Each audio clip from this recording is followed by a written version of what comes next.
morning. Here with Dave. Hello, Dave. And we're at the start of, there he is. Hello, Hutchie. At the start of Higgs track.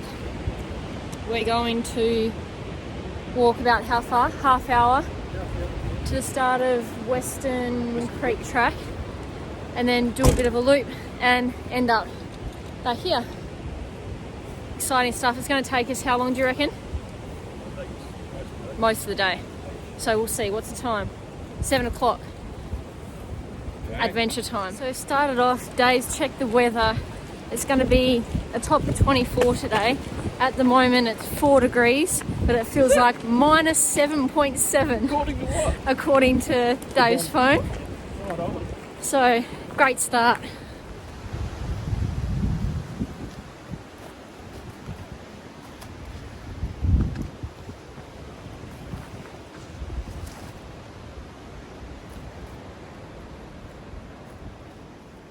It's not little.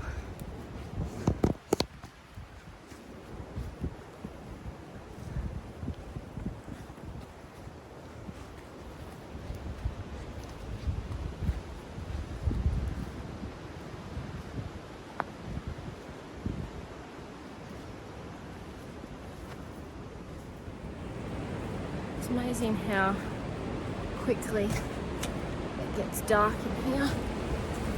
We've just gone from really bright out in the open into this little dogwood forest, and it's very dark.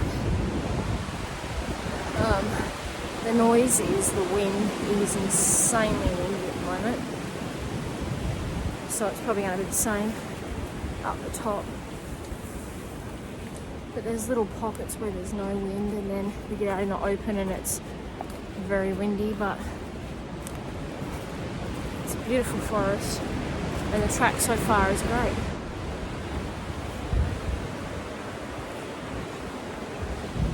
I'm pretty lucky at the moment because these guys are doing all the navigating and I'm just following, so I get to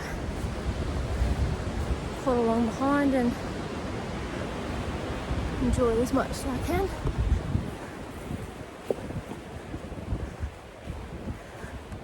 That's the road leaf. Now crunch it up and give it a smell. Oh wow, that smells amazing. So Dave just said that that's a sassafras. Oh, that smells beautiful. Wow. So we're following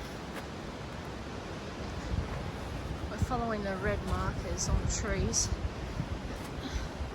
which Navigator Hutchie is doing a great job of.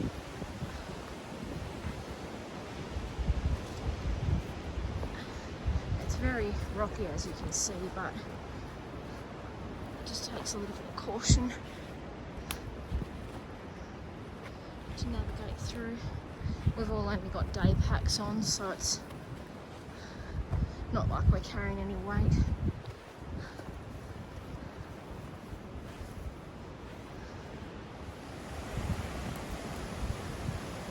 Come to our first water source. So that's obviously Western Creek, yeah? Yeah, that's good. Fair bit of fine water in there, which is good. So Dave was saying that this is, nice one, Hutchie. Dave was saying that this one's a older myrtle. For them to get about that big, be approximately 600 years old, which is insane. Oh yeah. Can I get you wood turning bowls out of myrtle? Sorry? The wood turning bowls? Yeah. Yep. That's what they start off at. As the bells? Yeah, the bells. Yep. Yeah.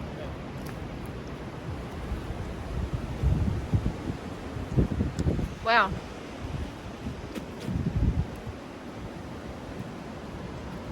What a fantastic tree.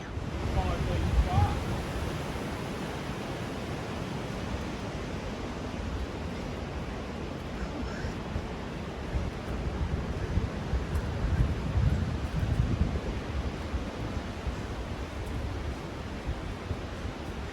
Track's not so rocky at the moment. I thought it was a bit boulderish, but apparently there's a rock spray that we're do later on, which will be cool.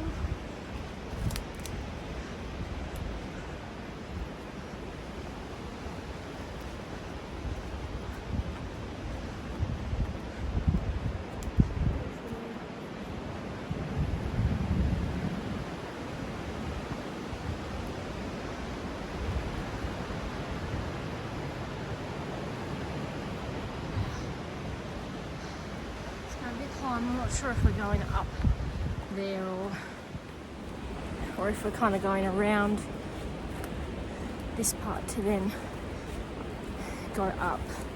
So we've come up a fair distance already, I reckon. Altitude now. We're up high now.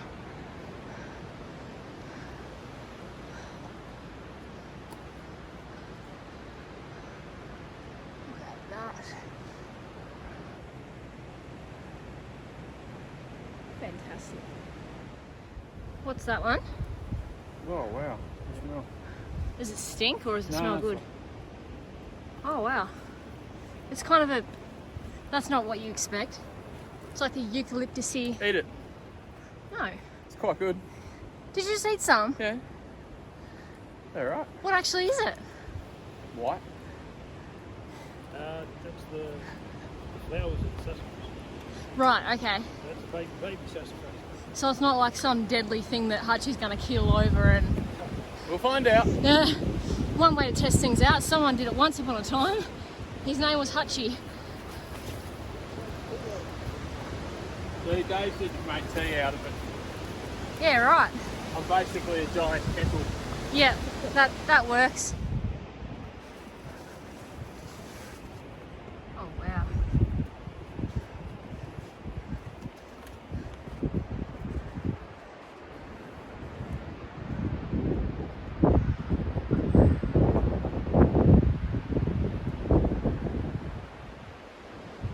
That is amazing.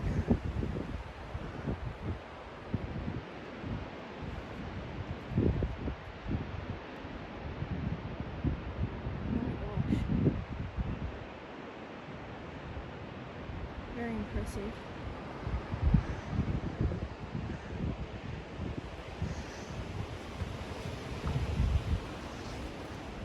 Be a fantastic spot to sit and have a picnic. But alas, I didn't bring the picnic blanket.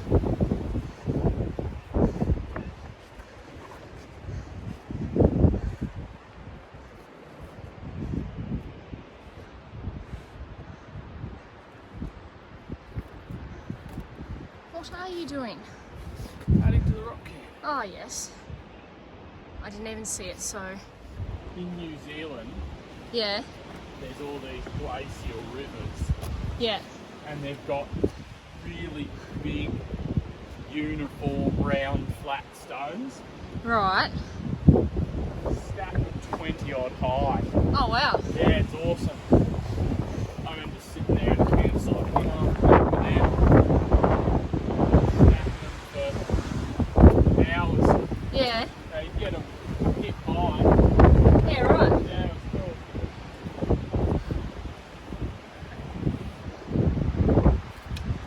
Right, time to pack this away. I need all my hands. Wow. Welcome to the mountains. Welcome to the mountains with the pepper bush. Couple of straps in that there where people have obviously had to throw together a winch for their gear. Oh really? Just a new couple of blue ones. Oh wow. So it obviously comes down there quite quickly at sometimes then. Last time I was up here, we would have got wet feet. Yeah. Yeah, would have been knee high, holding to this one. Geez, it I mean I know it's a metal wire, but it's a lot to put your life in the hands of, isn't it? Yes. And it's just a trickle at the moment.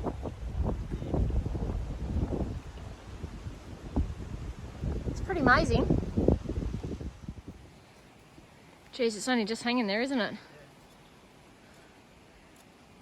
Yes and no. We won't walk under that again. What's all these little fluffy things from? These things. Right there. Well, there you go. I wonder what kind of tree that is then. That apple sounds delicious. That's amazing.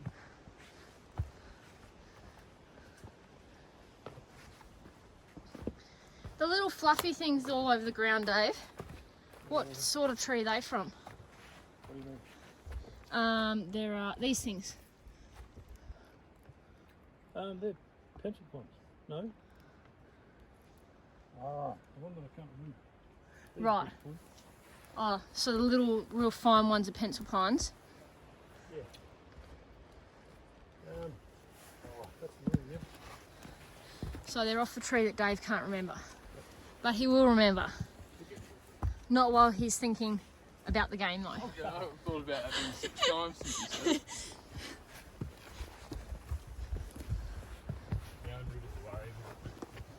Yeah, we've got a riddle. So You guys. what's the riddle again? So tell me One 4-letter word one 4-letter word. can be attached to fish, water, cellar, and us to make 4 longer words. What's the word? Well, that's the riddle! Yeah.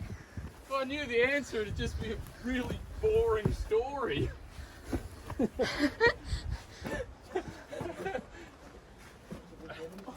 Hey? That's a bit wobbly. Thanks.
The sun is out.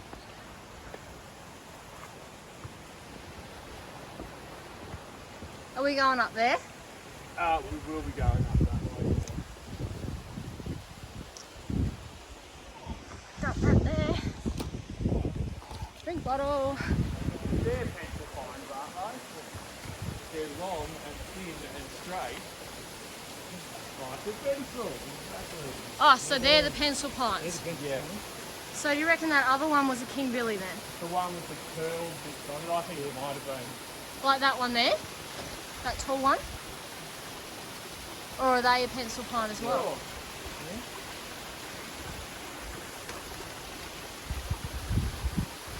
It's amazing to see the tinges of those red flowers. Yeah. Oh, is that what they are? Waratah. Yeah. Yeah, the flowers. That's a waratah. Yeah, right. Geez, we've come up high very quickly, hey? Not a lupus in flower. Tea tree.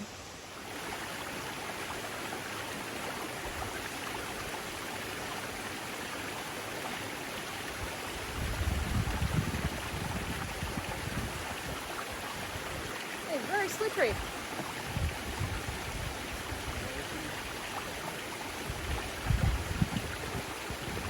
Such tall trees, they really don't grow out of much soil, do they? No, they really don't.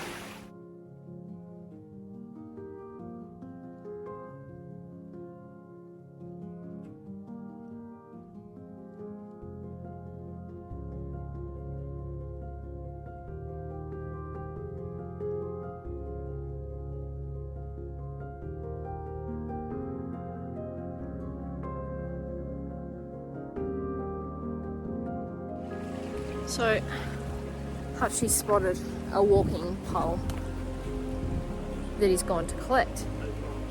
Ah, that's what it is. Ah, look at that. Hiking pole marks. Yep. So he's spotted a hiking pole that must be collected, leave no trace, of course. However, it's in the river. Oh no, I can reach it. There's Ah! Goodness. fungus. Don't lose Dave's hiking pole in the process. Thank you, Kim. Maybe that's why it was left there, Hutchie. Maybe whoever owns it's a giver-upper up. Oh, Jesus. I reckon you need to come at it from downstream. Right. Right. If this ends badly, it was not me that was giving him instructions as to how to do this. Oh, look out now, Dave's in on the action. This could end badly.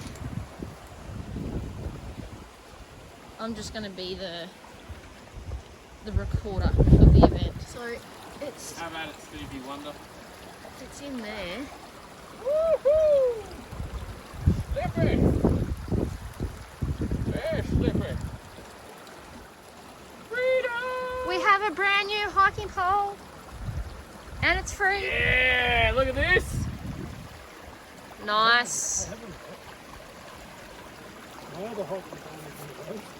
And it still works. What? It's still poles. It's still poles. You would. It might have to be yours, Kim. It's pretty short. What? Oh yeah, it should have that bit Slippery. there. It's cold, all right. It's bloody aluminium that's been in an alpine stream for Christ knows how long. I'm surprised. How on earth did you spot that? Yeah, that's the Hutchinson frugal coming out for me. Yeah, right. I come through a long line of finders of stuff. Finders of stuff, okay. Yeah, we Hufflepuff people.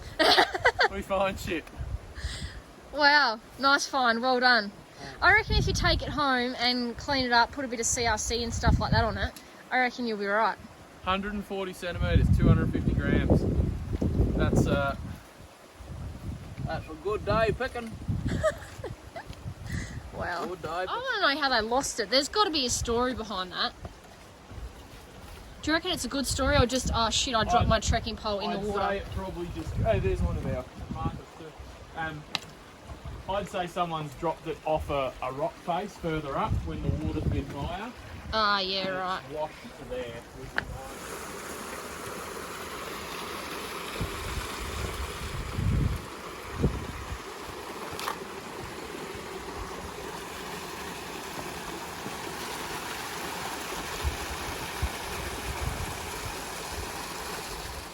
So we've just crossed the creek, across the other side. Hutchie's marking it because it wasn't very well marked. Where is he? There. There's a pink ribbon up behind us there.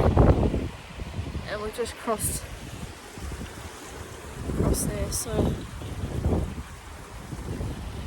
onwards and upwards. Alright, so we're back on track. We just crossed a little bit too late. And Hutchie's can fell over anyway, so.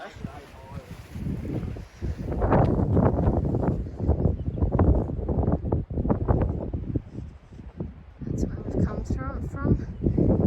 We came round that up through here, up across. I'm not sure if you'll be able to hear because of the wind up through here, but we'll see how we go. So what is it? Summer, us, fish and water. I was thinking rock, but that doesn't work.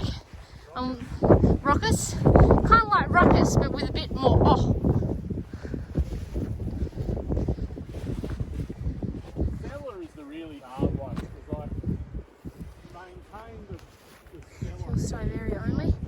Wine cellar, which is why I think it becomes a whole other word. Oh, it'd have to.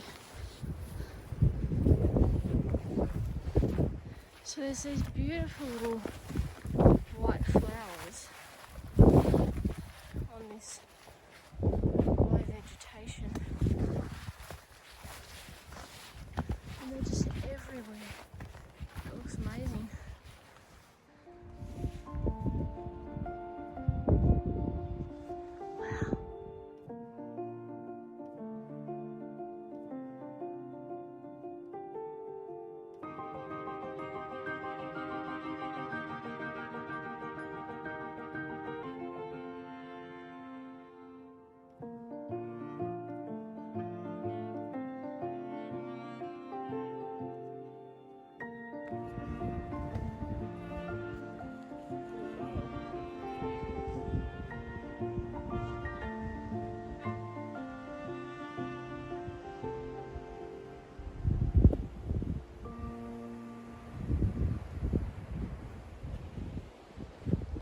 impressive.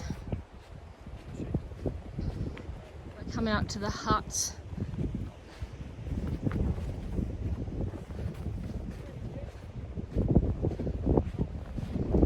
I don't know if they're inhabitable or not. Dave's been up here before, but first time I've been up here, so it's pretty cool to be able to see all this stuff.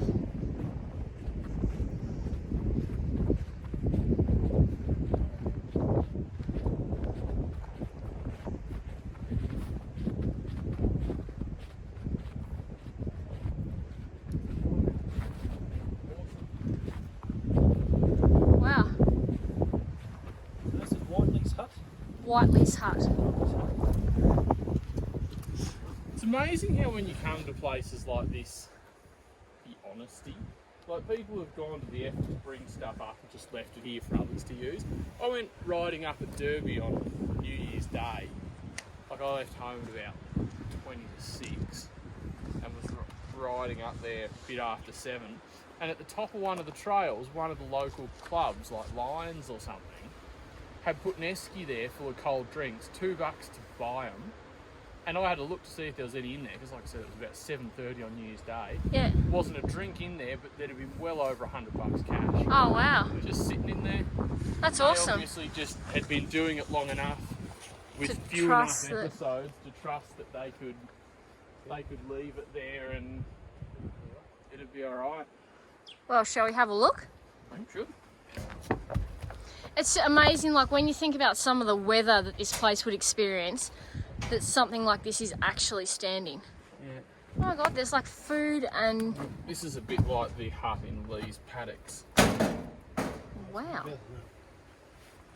Which one's a bit better? Lee's hut. Oh my gosh. Hut history, how the hut came to be. A toilet is located 50 metres to the northwest. Oh, it's got a little Fuel fireplace. tanks, fire pots. Yep. Oh, I love this. You had that going in here with the. Oh, could you imagine how warm it'd I be? mean, how warm is it today? You'd be open. Yeah. Look, someone's even left some trail mix. Trail mix. Obviously, it's obviously the hut is rat and possum proof. Then definitely. Little pot, Dutch oven down there. Just BYO food. Firelighters. Few Coffee. Someone's left some reading glasses in case the next person can't Several see. pairs of glasses, actually. Couple of pairs. Some sets of batteries. I'm all of a sudden Wow. thinking if I've got anything worthwhile to donate. A walking pole. You do have a walking pole. April 2000. Norm. That's another bit. Is it Whiteley or Whitley? I don't know. Whiteley. There's a tripod up there. Camera tripod. Huh. Visitors book. 2229 onwards. This one's 2000. Glow sticks. Wow. Fireplace is not a bin. Moisturiser. Oh my gosh. So these are the old. Oh, check this one out. Got a date? 83. 83. Oh, Wow. really? It's We older can than expect me. much better facilities provided by Gary Wright, 27th of the 1st, 83, in the near future. Wow. Imagine if you had the time to sit here and read them, hey? Jacket, pants, meal, food. 93. Just out of curiosity.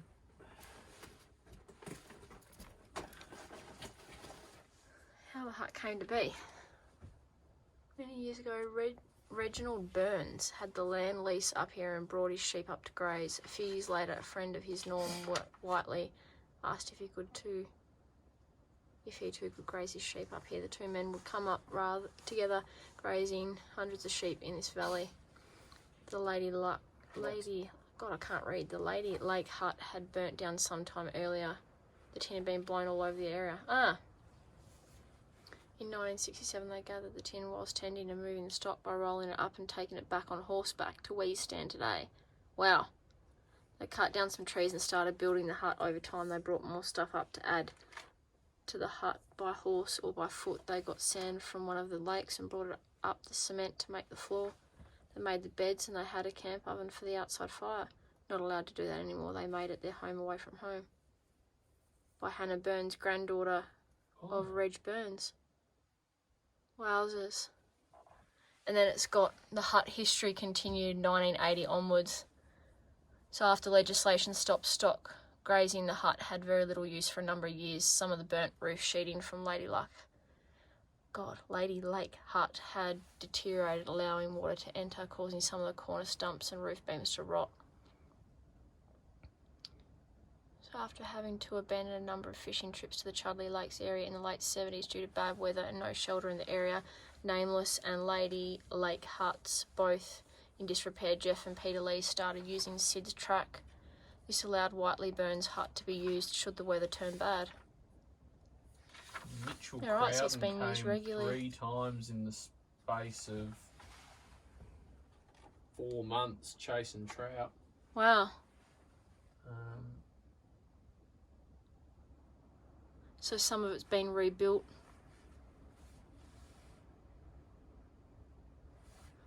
They carried a flue up here because the fire was smoking. They tried things to fix it.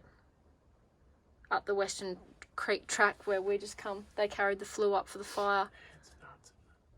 How old are the newspapers here? Oh, they're only old. Since they carried the flue up, the Whiteley Burns hut has been known as the hottest hut on the mountain. The present firebox is firebox number 3. More sheets of iron were carried in to replace the sheets around the old fireplace. A 4th bunk has been added. The last major improvement has been the floor. The small part concreted by Reg and Norm had long since crumbled and disappeared, probably due to a very weak mix. After completion of Nameless Stone Hut, the leftover cement and sand was kindly donated so that the Whiteley Burns hut floor could be concreted. This was completed in 1997. The Lees family and friends have always known this hut as the Palace. Well, I don't think this floor is going anywhere anytime soon. This is fantastic. We made it up to the lakes this time after a failed attempt. Most lakes were completely frozen. We found a few small holes and spotted a few fish lazing about. Ice fishing. Wow. What have we got? Communal food. Stuck here through injury, illness, or conditions. Son's gone. Emergencies, not for if you just didn't bring enough food and you're a bit peckish. Yes, I think it says son's gone equals no wallaby stew. Sheep gone equals no lamb shanks. Maybe just undercated. Withdrawals and deposits free. That's ripper. I love that. Yeah.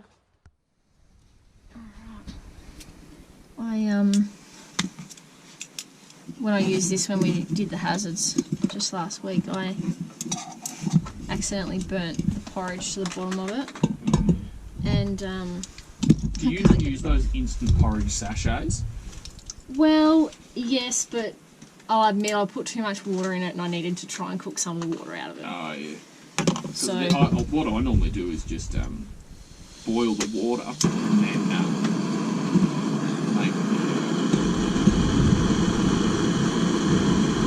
that's what add it to the porridge. Yeah, that's what I did, and then I stuffed that. Of all things that I could stuff up, it would be making porridge. We're on a bit of a lean, but I think we're alright. You got a cup?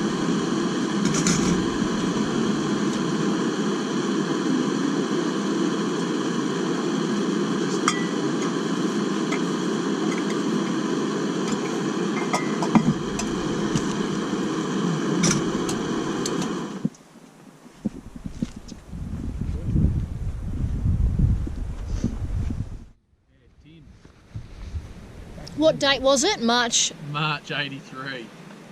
Brought a carton of beer up. I take my hat off to the person who carried 40 or so cans of beer up to this hut.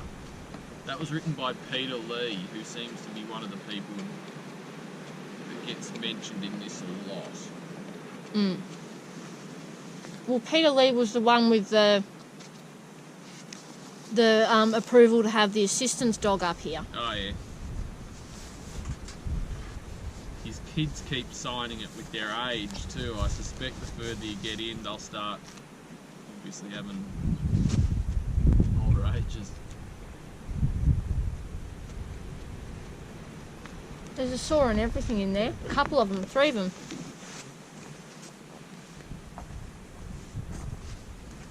These early ones are great because people keep commenting on the add-ons. Mm-hmm. Well, I needed that. How was that, Kim? The walk, I loved it. It was great.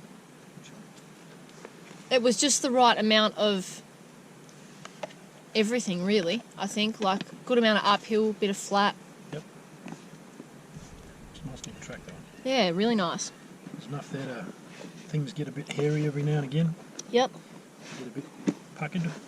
Yeah, there was a couple of points there where I thought, oh, geez, my legs are getting a bit sore, but then all of a sudden it kind of just got flat and... Yep. And it was nice how it changed as well. Yeah, the way that the landscape was changing was pretty cool. Yeah. Yep. Those were some nice changes. Okay, this is going to be good. 21st of Jan, 85. Don't rape the land. Disgusted at the mess outside the burnt shrubs, the live trees cut to make the bunk. Absolutely rank. If it is not clean, healthy and not destructive, it shouldn't be there. Clean up or you'll pay in the long run, and maybe plant a few trees to repay what you have taken. Stop logging. Think about it carefully, and no cheeky comments. Did you have a good night, or did you go home to your electric blanket and television, you greenie poof?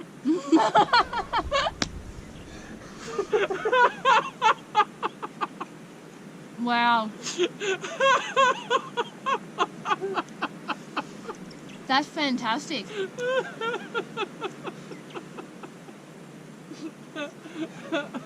Why would you bother coming up here?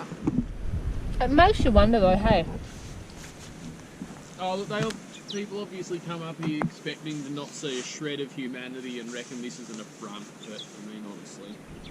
I bet you they'd think different if they got caught up here in a storm. Well, someone's written a poem in 85. In this land of frequent changes, from sun to sleet and rain, his home amongst the ranges like a beacon will remain. In a world of frequent changes, from friend to foe and strain, his home amongst the ranges like a beacon will remain. Tassie Devil paid us a visit last night. Frightened us a bit when we heard it chewing up tin cans and sniffing around. Oh, Jesus. Well, I suppose it will happen, eh? A good example. You see how this whole thing is quite large, Yeah. but they grow individually. Yeah, right. So each one of those little flowers is an individual that started Down there. down there. Wow. And they take thousands of years to get To that. to that kind of size, That's insane. because they grow individually. And so when you step on them, that obviously puts them under pressure. But what happens when you step on them is you can see I'm not putting much pressure on there, Yeah. but they're really, really tightly packed. Yeah. And when you put tread on them, Yeah. then it cracks them open. Yeah, You right. can see like down here, Yeah. dead bits. That's all a little bit down there. Yeah. So the cold weather, they survive up here because they're so tightly packed. The cold weather can't get in. Yeah. Yeah, right. And then it's got other bits and pieces like that growing out of it. Little fans growing out of it because it's so, and moss growing out of it because it's so slowly growing. That it It's doesn't almost- affect the other. No, Wow. it's almost like a rocket. I knew that there was. Oh wow, it's real hard. Yeah. I knew that there was plants that you weren't supposed to step on. I just didn't know which ones they were. Yeah, the Wild Dog Creek campsite, Yeah. which is a perfect kangaroo corner right in the middle. Yeah, alright. Yeah, right. Well, that's a big mountain.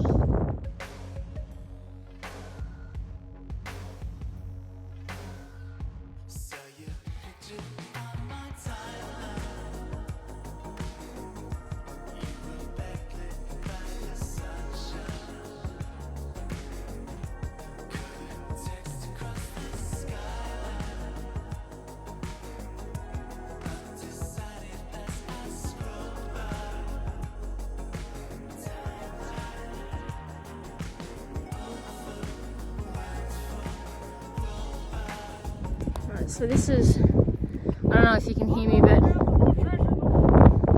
this is Weston's Lake. Hasn't moved? Hasn't moved. Right. Pretty good like. Mountains are pretty good like that. Yeah. They don't tend to move. Good landmark. And So again, is it's why they're better than white cars as a Yeah. marker. They're normally Is it like is it Ironstone Range, or is that highest part, is that just Ironstone? Is it Mountain? That's Mount Ironstone. Mount Ironstone. And then the rest of it is just kind of a range. You'll have to get the map out and have a look. We can do that. but I need a this drink is- anyway. Now we've gotten back to the Higgs track, which heads Right. that direction. Okay. But just over this little bit here Yeah. is Lake Lucy Long, and there's a nice little spot on the other side of Lucy Long, which I thought we would have lunch, which is nice because it's 12 o'clock. Yeah, awesome. Lovely. Lovely Lucy Long for a long lunch. Not a long lunch. A luxurious lunch. Limited lunch, I like that. A lax lunch. So we've just come up from my compass. Yes, sir. We started there. Yeah. Tiggy toured. Oh yeah, that's certainly Weston's Lake because it had that little. I reckon that little we Yeah. came through. Past connecting Might not lake. have even been that. It might have just been this one. Yep, depending on which part of that bit we went through. Yeah. Definitely, we were definitely on the left side of that. Yep. We come up there and then Come followed, past that. and we just walked up through here. Oh, cool. And So there. it's literally just over that little. Yeah. Oh, so we're right there. We are right there. We might even consider punching up to Panorama Hill and taking in the view, mightn't we? We could do. We could do. Come back along this way a little bit and then. Rory. Sounds good. We're just following the cans up over. We're going to Lady Lucy Lake, over the top, to have some lunch. It's been a fantastic walk so far. Really enjoyable. Hasn't been too hard, but some nice little hard sections to get the legs going. Glorious views, like, check that out. Fantastic. There's a ripper of a can over here.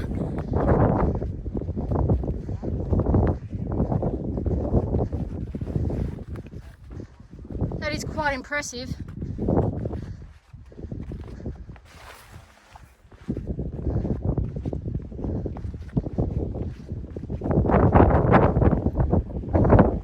Yes, well, certainly worth a photo, isn't it? Yep.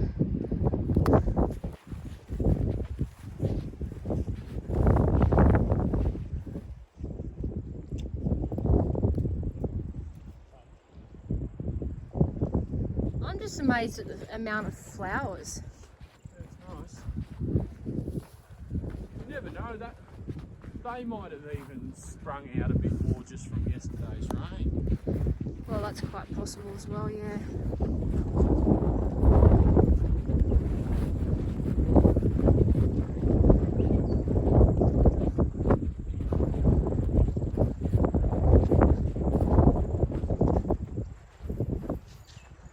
What are these ones again, Dave? They're pencil pines. They're a fascinating tree. I really like the look of They're them. really different to each other as well. Yeah. Like, you know, those ones are sort of short and heavy and shoot in every direction. Well, this is definitely a nice little spot to have some lunch. Anyone would think that you knew this was here, Dave? Anyone would think I knew this was here. Don't know how. See it? Yeah. This is fantastic. On a day like this, you can see how old solitary we had decided that, yeah, this is a better way to go. Yeah. Too right. How much is known about that story, Dave? Like, was he up here full time? Did he make? Quite a bit now. Was he literally out in the bush full time, or did he go in for supplies semi-regularly, or was he fully self-sufficient out here? As far as I know,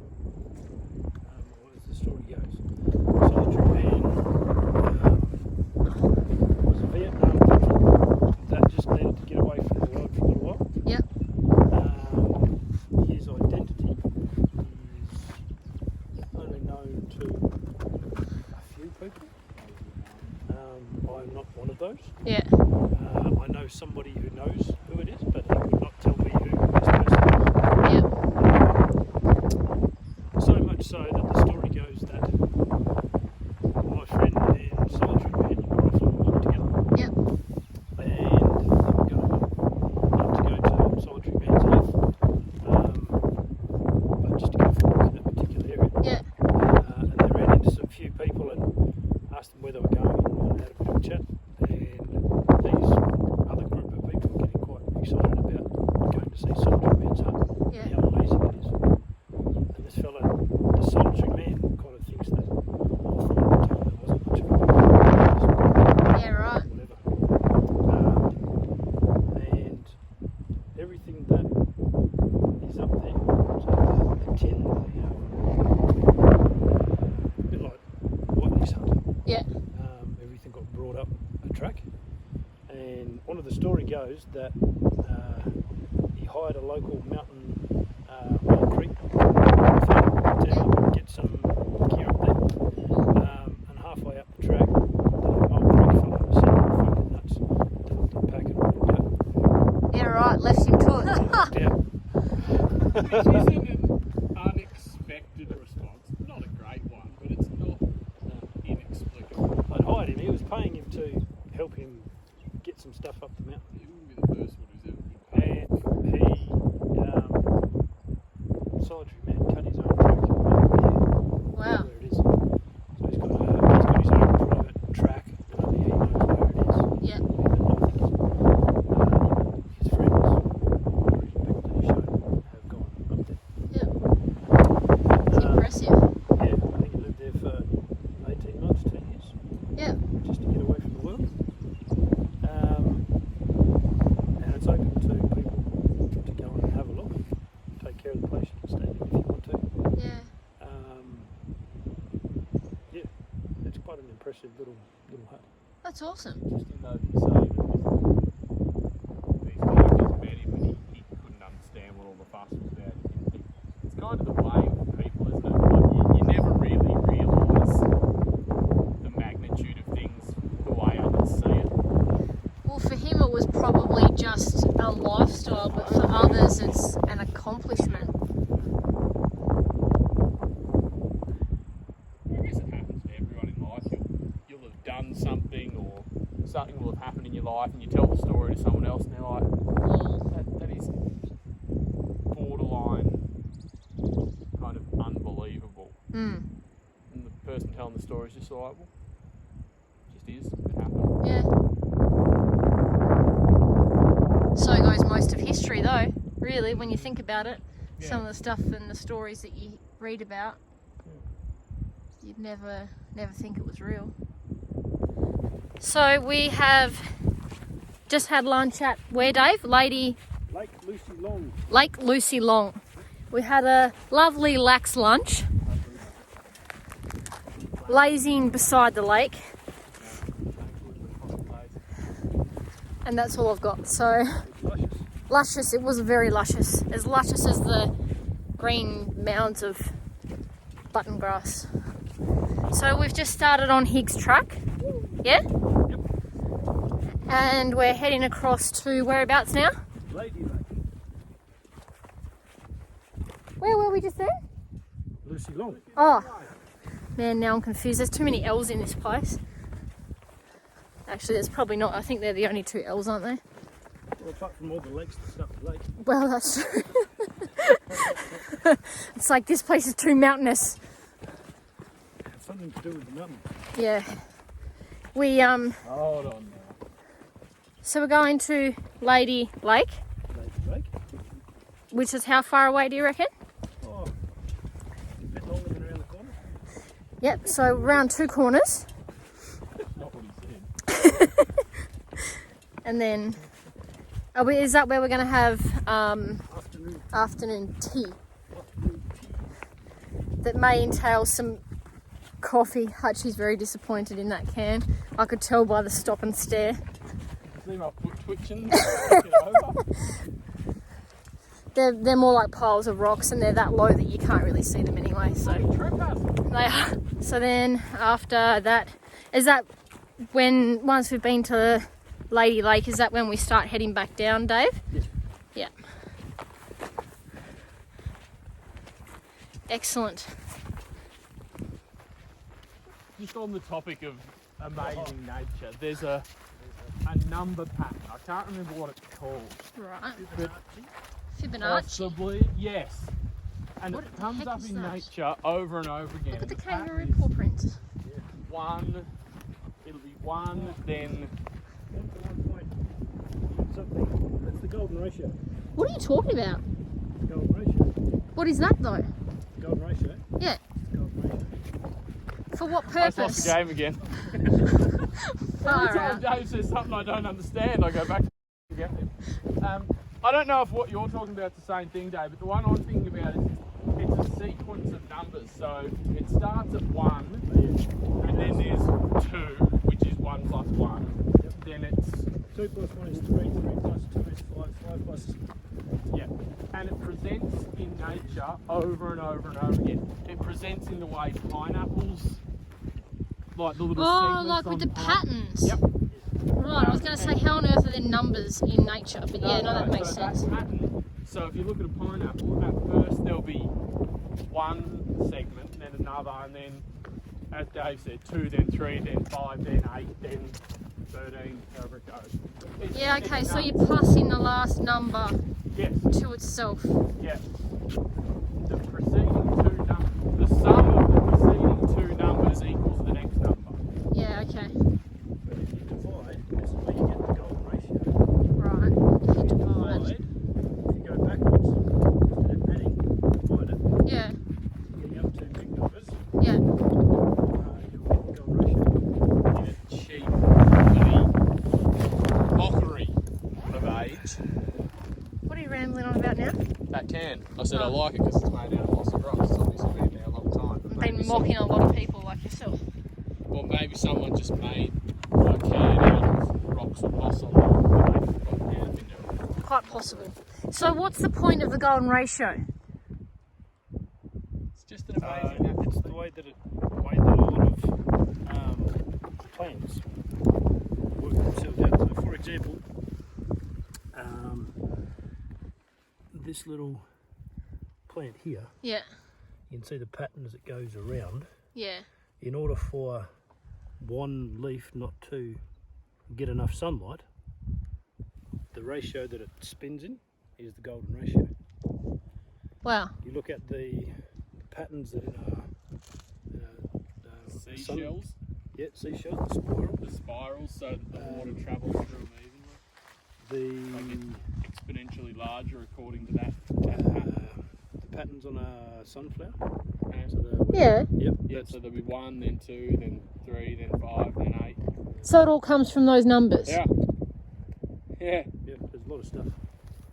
And there's not going to be individual variances, but most of the time things will be very close to the golden ratio. So right there, these little ones here are probably a pretty good example of the golden ratio.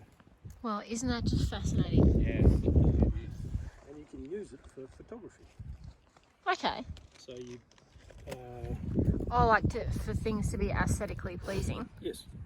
So quite a lot of Greek and Roman architecture built to the golden ratio. So it's obviously been something that was figured out a long, long time ago then. Oh yeah. Yep. Back in the day when there were still things to figure out. Yep. Now Before everything's- Google.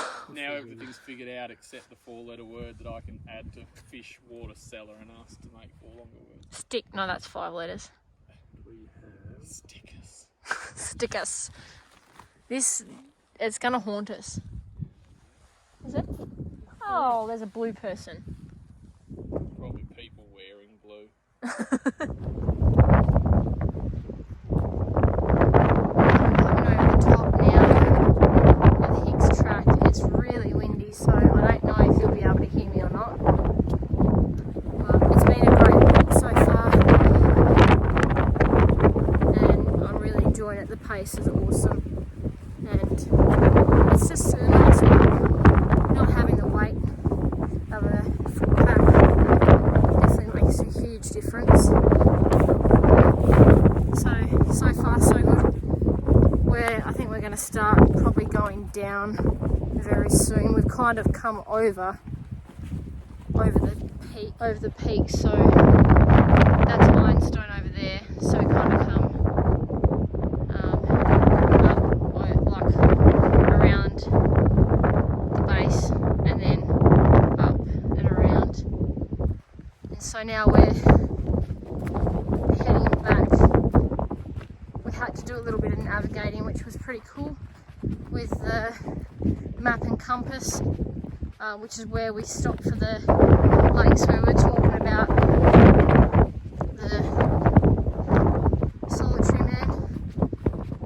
So it was pretty straightforward, and it also helps that Dave has been here before. But yeah, it was interesting to see the map and look at it with someone that knew what they were looking at. So I learned a few things there, which was good.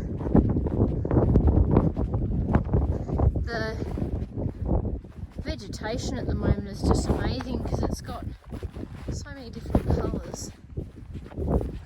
Lots of flowers. Where are we, Dave?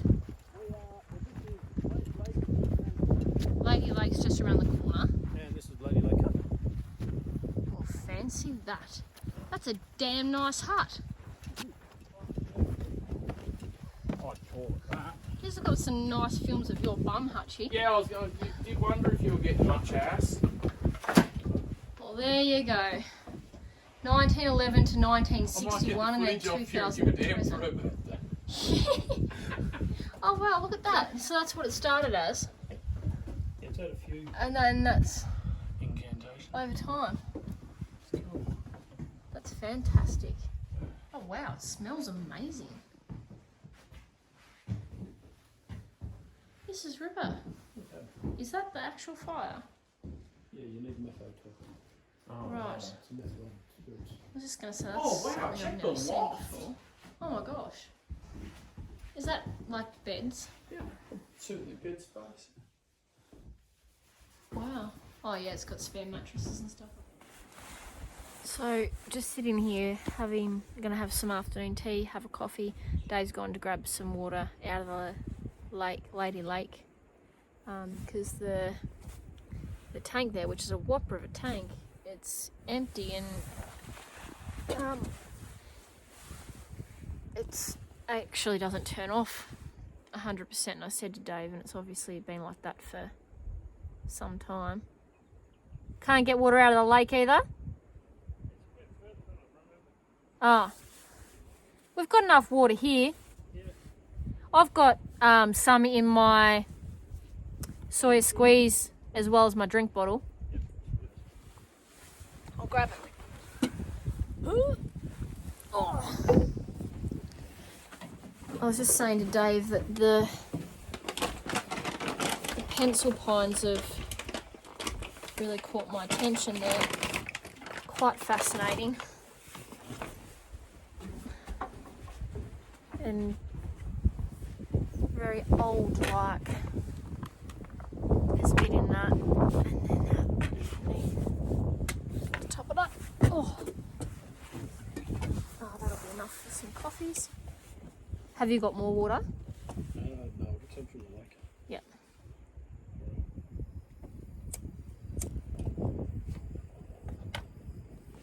Yeah, so I always thought that the Trangias were metho. Okay, story time. The company that import Trangia, a company called Cedar Summit, Yep. by what I understand, the amount that they would sell these would cost more than, they wouldn't make enough money for selling the gas converters, and it would cost to get them passed with Australian and New Zealand safety standards. Oh, right, so it's the actual attachment Yeah. as opposed to the... So this Trangia came with the normal metho. Yeah. And I had to buy that when I was in the UK. Ah, right.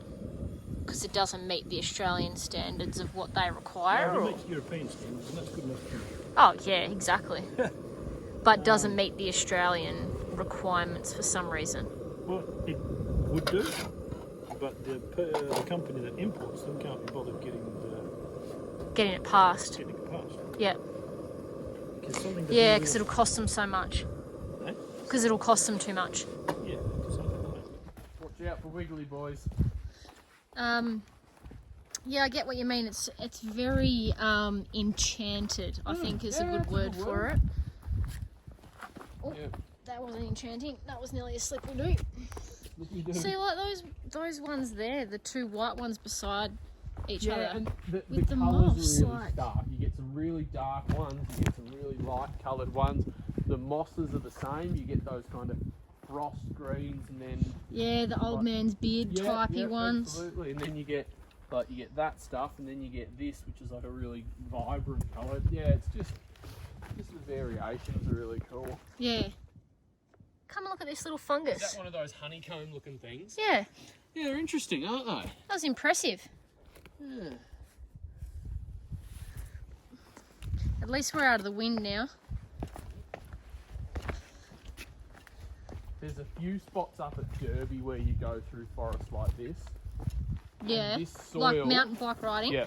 This Oh, wow. soil is loam. They call it loam. Loam, yeah. And when it gets ridden, it packs down, and like it gets wet, and then it packs, and then it gets ridden, and it packs. And it is the tackiest, fastest, best stuff to ride on. Oh, ever. really? Oh yeah, because it grips like hell. Yeah, okay. So I mean, you can really throw into it with full confidence that you're not going to get any tyre Flick out. slip or any inconsistencies in the surface. It's like it's like riding on a road. That's awesome. Yeah, You've got way more guts than what I do. I don't think I could do the whole mountain bike riding thing. oh, no, I don't think I've got the skill for that sort of thing. Oh, there's a nice little cave up there. yeah. Might drop down, who knows? Obviously, another drainage thing of some sort to Yeah, well that's... maintain the paths. Going right down. Oh, okay, so like a diversion for the water that comes down there. Yeah. Yeah, right. Well, I guess if they've put so much work into cutting these steps, they don't want them eroded. No, that's true. Send the water in a different direction. So Robin Hood and Little John are in jail on death row. They've been arrested for their long history of theft and general rouseaboutery, and they're on death row. And Maid Marian goes to negotiate with the Sheriff of Nottingham to see if she can have their lives spared. He says, if you spend the night with me, I'll set them free. So she does, and he does. Robin Hood and Little John learn of what Maid Marian's had to do to spare their lives. Robin Hood's irate. He feels cheated on. He feels that it's treacherous and that she should have let them both die. And he turns tail and goes off, expecting that Little John will follow. And Little John appreciates what Maid Marian has done. He sees that this is kind of her hour of need. She's got no one. Robin Hood's run off. And then and there, she proposes. He proposes to her, sorry. Who has acted the most or least ethically, virtuously? All right. in this So I scenario? say that that the judge is the worst. Sheriff of Nottingham's the worst. Yep. And then Robin Hood, second worst, Little John, and then the maid. And my reasoning for that is that the judge could have just said, yep, all right, I'll give them one last chance, they can be released, and you don't have to sleep with me to be able to do that. So you're saying that he's worse than her because he had more options available to him? Well, he did. He's a person of power. Yeah, that's probably true. And he's taken advantage of that power and asked of her the one thing that he knew he wouldn't get any other way. Do you think that that's the only thing she could have paid? Robin Hood and Little John haven't got a cache of cash somewhere? Well, she could have paid something else, but was she given that option? Well, all it says is that she went to negotiate and that that's what he requested. Well, we can only use the facts of the story, can't we? Yeah. Dave, you've been pondering quietly on this for a while now, mate. What's your order? Or even just your thinking. You can order later. My thinking is that Little John, well, I'm thinking. Okay. Because Little John's an interesting one. He is. Because part of you thinks that he did what Robin Hood should have done. He was He's the grateful noble one. and He offered saved to her. take care of someone who had done good by him. But Was he also opportunistic? And did he do wrong by Robin Hood by, rather than sticking through him through thick and thin, did he take the opportunity to take what he had always wanted, which was in fact Maid Marian? We don't really know. Well, this is a very good question. I also have a very good question. Because, yes, go. What the hell does this have to do with would you rather sweet or savoury? Oh, we all went with savoury and moved on. I thought this was like a continuous, Oh, and then it you isn't. were like, I have a moral dilemma before I'm it- going to answer. It isn't. We all went with savoury and this is a whole new topic. Right, okay, moving along. Because I think there's an argument to be made that Little John, while he was more virtuous in that he proposed and offered to take care of Maid Marian, was Did he do it for the also, right reasons? like the Sheriff of Nottingham, opportunistic to take something that he wouldn't have had access to had circumstances been different. You know, the Sheriff of Nottingham basically blackmailed Maid Marian. Would we say that Little John, in fact, took advantage of her vulnerable state, having just A, prostituted herself out to the Sheriff of Nottingham, and B, been dumped the next day by her life partner? Her love of her life. Exactly. So I agree with all those points, and to be honest, I don't think there is any right answer. However, where the hell does Robin Hood come into all of this? Because he's a bit of a jackass. Well, I actually think Robin Hood has done the worst. I find him to be the least virtuous. Because A, he was... You would agree with that, Dave? He was in jail for his own crimes to start with. So, I mean, it's not like he was a good guy at the start of this story. Now, hang on. He has taken no ownership of what he's done. He has spat in the face of someone who was willing to make a sacrifice for his hide. Regardless of what it was, I suppose. That's right. He was ultra black and white about it. He was unwilling to see the shades of grey. So, because of what he saw as basically an insult to his status, with his Maid Marian sleeping with the Sheriff of Nottingham, he turned his back on her, the love of his life. He turned his back on his best mate and co-conspirator, and he pissed off into the wilds to continue thieving and bastardising across the woods. Right, okay. What's your argument, Dave? On Robin Hood. Historically, Robin Hood was known for stealing from the rich to give to the poor. Well, exactly. Very valid point.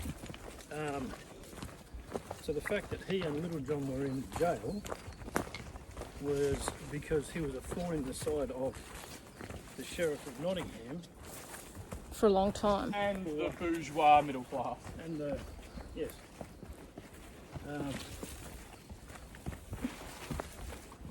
So that then opens up also that the fact that the sheriff therefore could have taken what he wanted from Robin Hood just to say, well, up yours, you've caused me all this Oh, trouble. a bit of street justice. I'm going to take what is most precious to you. So now we're really calling into action, into question the sheriff's motivation. Was it simple carnal lust? Or was it did payback? Or did he try and Vengeance. Or did he try and basically dole out a fate worse than death to Robin Hood? When you're talking about putting them in order, Yeah. I don't think you can split Robin Hood and the Sheriff of Nottingham. Yeah. That's a valid point. Yeah, But I think also that. don't think you can split Little John and Maid Marian. Little John and Maid Marian. I think you're right. I think there's a clear-cut 1 and 2, Yep. and Yep. a clear-cut 3 and 4, with the orders of those 2 to be determined. I would agree with that actually. Now that you've made those points. Yes, I'm with that.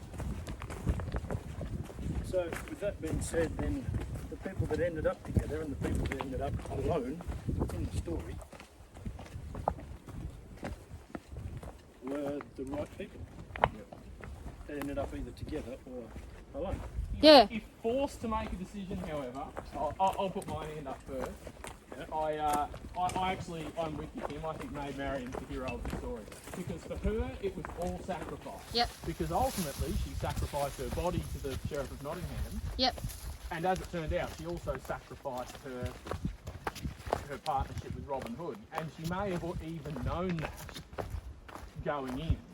But Yeah, maybe would you still do it? Maybe she decided that Robin Hood alive, hating her, is something she was happier with Than him being than dead. him being dead. So I That's think, a massive sacrifice I to think- make. Yeah, so I think she sacrificed the most.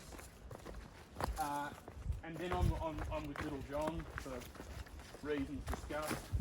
After that, for me, it's the Sheriff of Nottingham because he. I guess he I was think still the- doing a sheriff's job at the end of the day, in and the for me, sense he of was- I mean, what he's done is dirty. Like, yeah. you know, no one can mount a case for him being the most virtuous, I don't think. Oh But he no, could have definitely. been worse. He could have had his night with Maid Marian and executed Robin Hood and Little John anyway. He could have. Yeah, he could have been worse. Very, Yeah. very good point. You know, he could have executed Robin Hood and Little John and then put Maid Marian in jail as some sort of co-conspirator or some kind of Prostitute. attempt for blackmail. Yeah. So, you know, I think he could have done worse. For me, Robin Hood's the real villain because he has done nothing good. He refused to acknowledge Maid Marian's actions in the spirit with which they were enacted Yep. and was only willing to look at how the whole situation affected him. So there it is. He was very.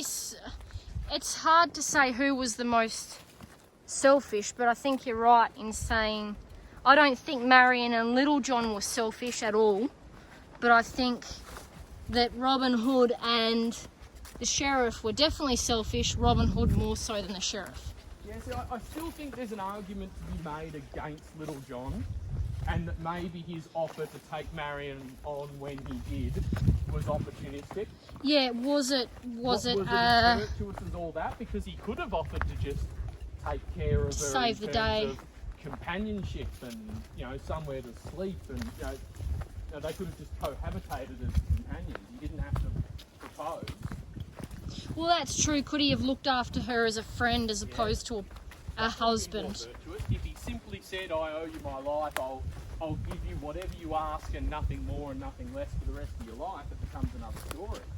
But did he actually think to himself, "Beauty, Robin Hood's finally off the scene. I can have a crack at him now, because I've always had a side eye on him." I guess that's the thing, really. You don't know. You can only sort of use the facts that you're presented with in the story. Yeah, but people bring their own assumptions, and that's why it's an interesting question. I'm going to have to remember that because it's actually been very interesting to discuss and see what sort of thought path people take, which is why I like that sort of thing. The person who put it to me, Yeah. What is better or worse? Acting out of lust or acting out of pride?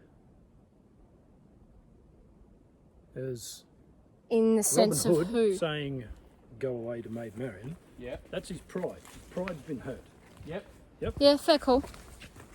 Yep. Big macho male pride. yep. She was my My property and you've used it. She's my possession, yeah. My pride is hurt. That is why ultimately he left. In order to do all the things that you're suggesting, he would have had to set his pride aside Yes, in order to make those decisions. yes. So he acted out of anger and Spite. quite in regards to his pride. Yeah, he prioritised his pride over their shared history and potential future. And anything that she did. Correct. Okay. Whereas the Sheriff of Nottingham acted on a opportunistic carnal lust Or vengeance. or vengeance, Yes, possibly vengeance. Can't forget that. which also put him in the same category as a rapist. Yes. Well, that's very true. It's almost blackmail, really, isn't it? Well, it is It is blackmail. There's no Yeah. two ways about it. So, what is worse? Yeah, it's a hard one. Well, in that aspect, you've kind of changed my view on that, Dave. Because I think that, and I still think, in my opinion, that the sheriff is worse because at the end of the day, as I said before, he's a man of power and he used that power to obtain what he wanted by bribery or blackmail. So therefore, he's a rapist. Yeah. Which I think is worse than someone that's got a hurt pride. However, to that point, and you make a point that's hard to refute because of the language you use there. However, what does it say about someone who, at such a point in time, someone who's just been certainly coerced, if not raped, what kind of person then turns around and says, well, that's all on you, I'm off. Yeah, catch Victim ya. blame. Bye, Felicia. Is there an argument that that behaviour is worse, and again, this is where it becomes hard to refute though, is that worse than the rapist himself? No. No? Okay. I think it's... Because It's different. It's very hard to say one is worse than the other because they're not apples and apples. I still think the act in itself is worse. the conversation that we are having, All right. the conversation that we're having in society at the moment is about, well, quite a lot of conversations, is about the need for boys to have good male role models. Yes. Yep. And when they don't get good male role models, they are perpetually man children. Yep. Now, if okay. you're saying that you can't set aside your pride and see that somebody has done something incredibly generous, regardless of what that generous thing was, then you're acting out of a place or immaturity on the inside Yes. that hasn't been able to develop through probably many reasons and Robin Hood's fact. But he hasn't been able to get past, in some aspects of his persona, the man-child. He is Yep. still a child in a man's body. Yep. Is that his fault, though? Emotional maturity.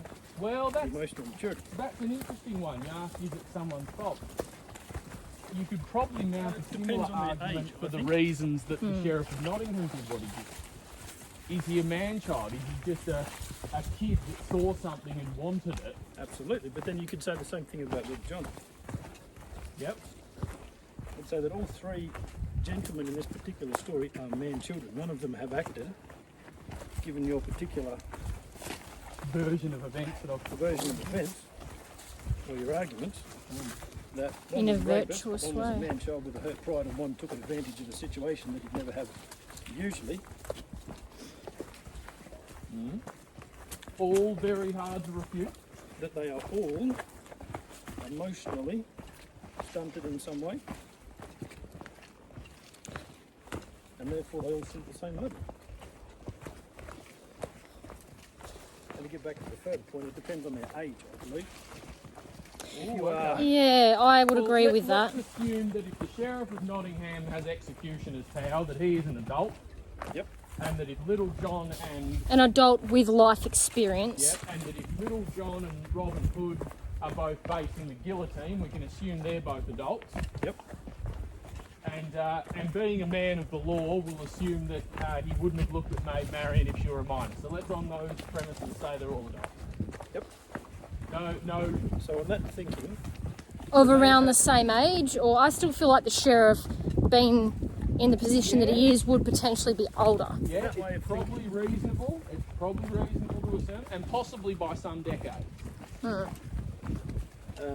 In that way of thinking, then they would have a fully functional prefrontal cortex. Yep.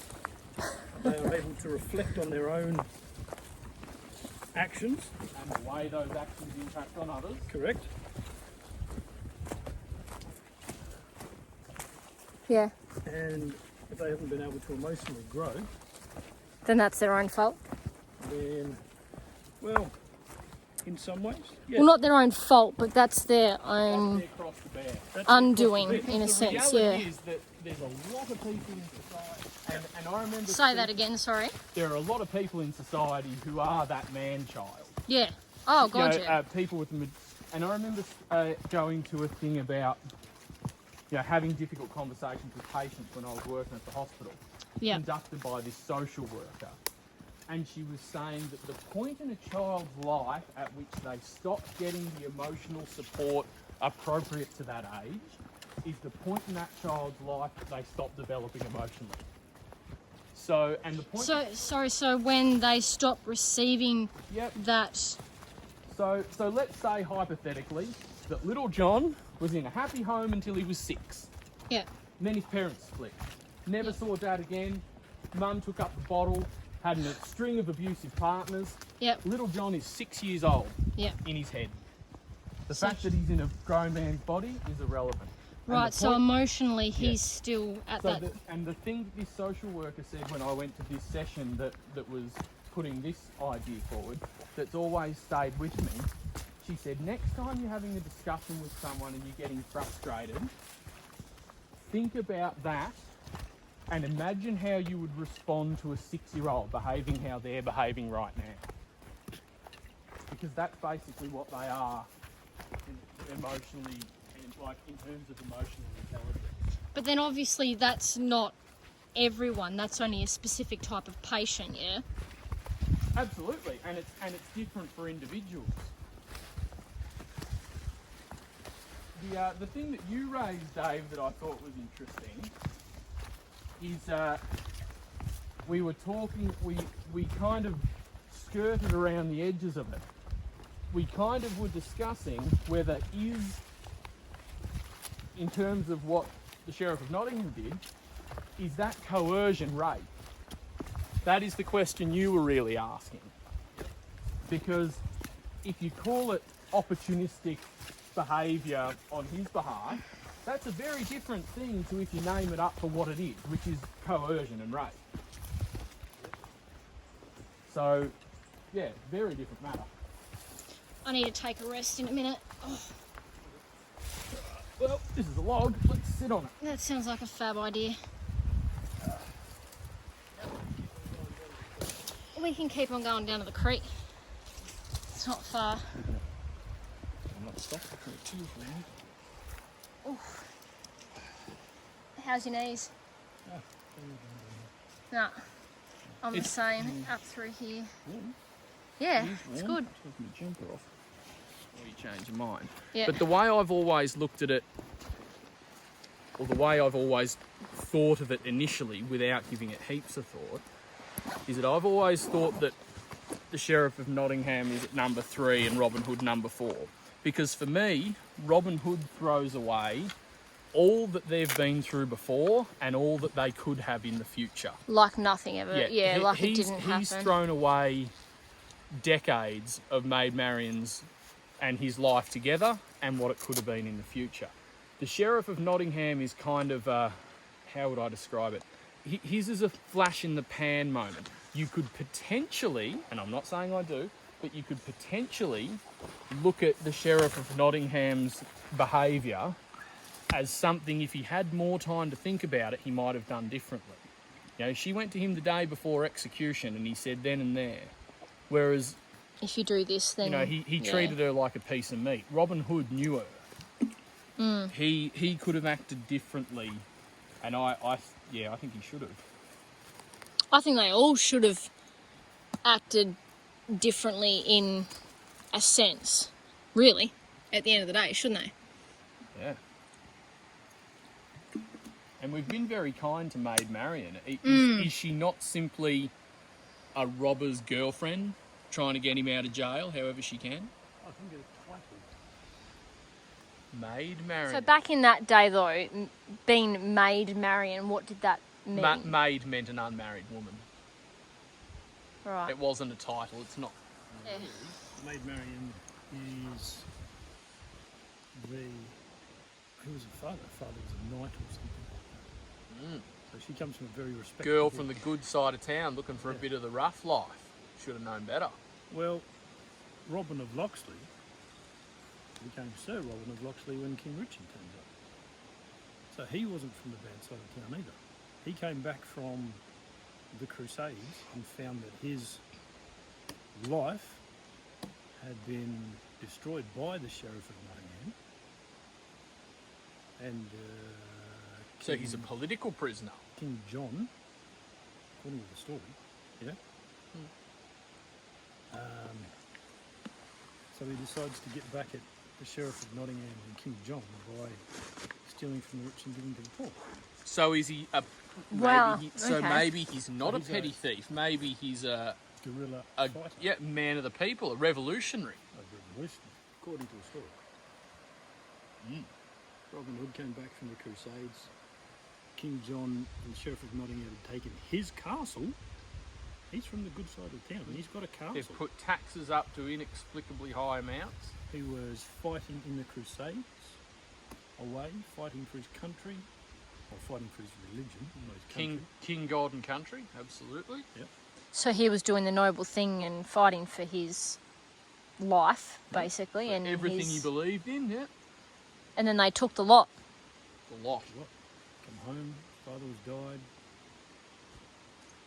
Father couldn't pay the taxes. Yep. Strung him up and hung father. You can imagine how this young fella who just got back from war, seeing his friends die, would go, well, You know what? you know what? I'm going to be a guerrilla fighter under the ground, stealing from the rich, giving to the poor, because this king is wrong. Right, so Dave, with some new background, do we all of a sudden feel like we The can... Sheriff of Nottingham Do we have needs to some be more hung. understanding for the way he responded, for why he sees the world as black and white as he does? Because in that sense, Things then are either maybe... right or wrong, they're bad or good, you're dead or you're alive, and Maid Marian did the wrong thing. Well, I don't think, in a sense, that Maid Marian did the wrong thing. And to be honest, I feel like Robin Hood is potentially not thinking that way.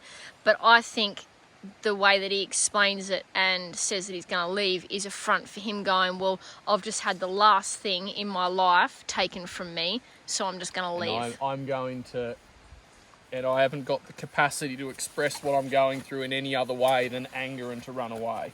Yeah, Yeah, he hasn't got anything else left in him. yeah, that's the So last he's the thing. victim. So maybe Robin Hood is the victim in all of victim. this.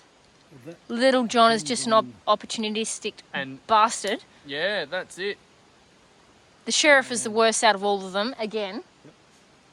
has been historically, as in he was a party to the stealing of Robin's castle. Yep, party and to his the stealing life. of Robin's father, his wife. Yep. Yep. All that was left was a blind servant. According to the story. Who turned out to be the maid's mother? No? So all of a sudden, we've gotten to a point that actions are not punishable in their own rights. Well, Actions are punishable with context. That's what we're saying now. Well, that's... That what Maid Marian did is it now more understandable or less? Would she have known that Robin Hood would rather die than have her sleep with the No. Sheriff of Nottingham? How would she know that? Well, good question. Are we saying that Robin Hood's abandoning her at her most vulnerable time in her life is not so bad anymore? Because think of what he's been through. who's saying that that was the most vulnerable point of her life? Well, that's a good point. She was just raped by the most powerful man in the land. If she's And then at the had same a worse time... thing than that happen in her life, she's had a pretty rough life. But then you've got Little John... To get to that particular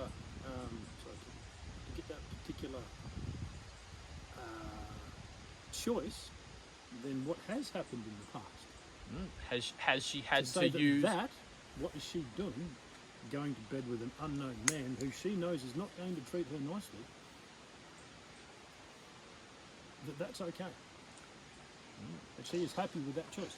Okay, well, if we're working on that theory, then Little John has absolutely exploited a vulnerable person. But then at the same Because- time, Little John also knows everything that Robin Hood has been Yep. through. Well, Mr. Lock in for 1 or 2's slipping. Because all of a sudden we're saying that Little John should have understood better Robin's actions and been more sympathetic. And maybe even Dave, said, you're well, potentially hang on, Robin. saying that if Maid Marian's got the capacity to make the decision she did with the Sheriff of Nottingham, that she's had challenges in her life much greater than we know, which is going to make her in a vulnerable position. In the first place to be able to make that decision. Yeah, and again following, you know, she's had to do what she did with the sheriff. We're working on the assumption that she's experienced hardships to be even able to make that decision, and now Robin's ran off with her. And Little John, who understands what Robin whole Hood has been situation. through and how much hatred he would have towards the Sheriff of Nottingham, has sauntered on in And taken what he wanted the whole time. and taken what he wanted the whole time. And all of a sudden, it's starting to look a bit like Maid Marian, the sheriff, Robin, Little John. As I said, I think the thing that we're starting to find is that the actions of themselves are not enough. We're putting a lot of weight on lived experience. Yes, absolutely. That was going to be my next point. Is that how the law looks at things Well, in it our is, though. society today? Oh, 100%. Like, if you think about the... And I don't think so much Australia. should the law look at things that way? Is one man that assaults a woman as guilty and should receive the same punishment as another? Or one woman who assaults a woman, or one man who steals a fish? I don't care. Take your pick. Is the guy from the top end of town who commits assault, should he have a higher level of punishment than the guy from the slums who wouldn't know any better, who's lived in a dog-eat-dog world his whole life? Anyway, I'm just about going to be out of batteries soon. How far away do you reckon we're from the from the car? Not far at all. Not far at all. Is All that right. a massive big tree across the river down there? That is a humongous tree across the river. Yes, we'll go and have a look. Better make sure. So we're not far to go till the car. Coming across a bridge. We've finished our discussion. Well, I don't know if that discussion will ever be finished, but the discussion about Robin Hood and all his other parts. Decent little pan-sized trout got into them rocks there. It's a beautiful little river. It is. Very nice. That is very whoo. So we've just popped out. Oh, the sun just popped out at the bottom of Higgs track. We've made it. No one got eaten by a snake or died. Where there was no. To be honest, I think it was. Did you say we're still in danger? You're probably more likely to die on the road on the way home than Was you there are any walking danger up for there. anybody actually? Oh no, Through definitely that not. last little bit through that little, the dogwood and all the rest of the metals there. It's another little pretty bit. Yeah, Just a really nice way to finish off. it is, and it's nice and flat, and you can kind of get the idea that you're getting close to the car park because of the white rock and the gravel. And Becomes a bit more After the- manicured. after the bridge, I think you kind of get the feeling that okay, well, we're not far. Still well But- and truly in the wilderness before that bridge. It's that last part, I reckon the last sort of 15-20 minutes coming down there is definitely going to put my knees very sore tomorrow. But thank you both very much for a wonderful day. Yeah, it was great. Good job, everyone. And there's going to be, by the sounds of it, what we've got planned, many more trips to come. We're going to need some more moral dilemma stories. Yeah, we're going to have to Google some more moral dilemma stories. But thank you for watching if you did, and see you next time. Toodaloo.